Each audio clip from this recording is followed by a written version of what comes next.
So I work for a company called Alfen. We're Netherlands-based. Our headquarters is in Almere in the Netherlands. We have offices and production plants in more than 10 European countries, Western European countries. Our company is basically divided in three main big business units. We do transformer substations, for which we have about 80% of the Dutch market, so we work together with the bigger DSOs. We also have large-scale energy storage systems. I think I've even saw a couple of our solutions in the previous slides. And the business unit I'm mostly working in is our EV charging business unit. We have a portfolio with quite a wide range. We make public charging stations, semi-public charging stations, and charging stations for at home. So it's all based on AC technology. And I think in the meantime we have produced more than 320,000 charging stations, so that's quite a lot. We see a pretty big uptake.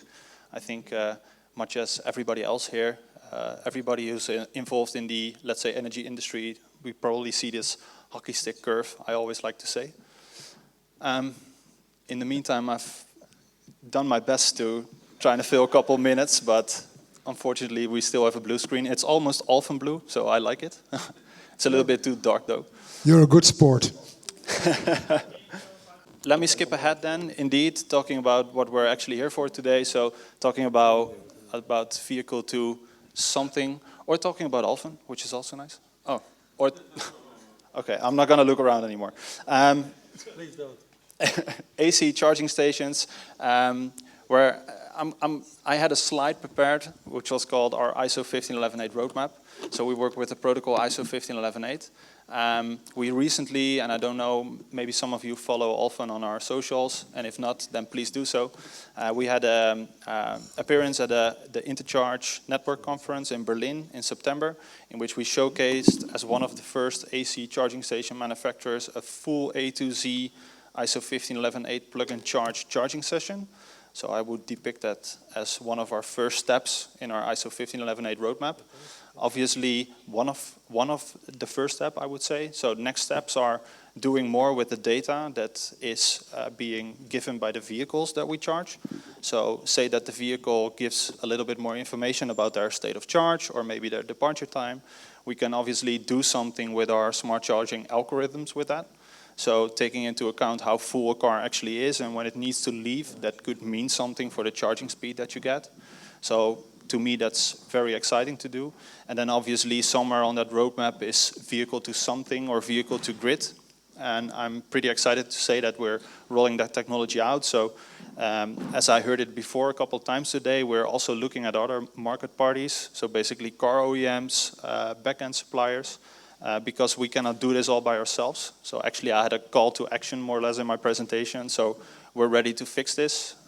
We're here to break the chicken and egg problem. We already have quite a few chargers in the field that are actively, or let's say that are ready to do vehicle to grid or vehicle to X. But now we're still waiting on cars, we're still waiting on apps, we're still waiting on back offices to join us and join forces to make that happen.